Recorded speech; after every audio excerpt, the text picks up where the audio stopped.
ঢাকা, চট্টগ্রাম সহ দেশের ১১টি অঞ্চলে দমকা হাওয়া ও বজ্রবৃষ্টির আশঙ্কায় ওই অঞ্চলের নদীবন্দরকে ১ নম্বর সতর্ক সংকেত দেখাতে বলেছে বাংলাদেশ আবহাওয়া অধিদপ্তর। ১৩ জুন ভোর ৫টা থেকে দুপুর ১টা পর্যন্ত সময়ের জন্য দেওয়া অভ্যন্তরীণ নদীবন্দর পূর্বাভাসে এ তথ্য জানানো হয়।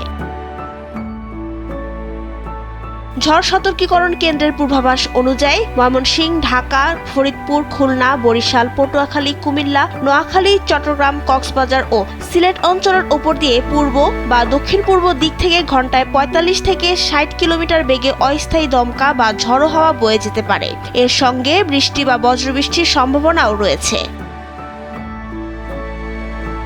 এদিকে আবহাওয়া অধিদপ্তরের সর্বশেষ ২৪ ঘন্টার পূর্বাভাসে বলা হয়েছে, সিলেট বিভাগের অনেক স্থানে এবং রংপুর, রাজশাহী ও খুলনা বিভাগের কিছু এলাকায় বৃষ্টি বা বজ্রবৃষ্টি হতে পারে। দেশের কোথাও কোথাও মাঝারি থেকে ভারী বর্ষণেরও সম্ভাবনা রয়েছে। তবে দিনের তাপমাত্রা প্রায় অপরিবর্তিত থাকতে পারে আর রাতের তাপমাত্রা সামান্য বাড়তে পারে।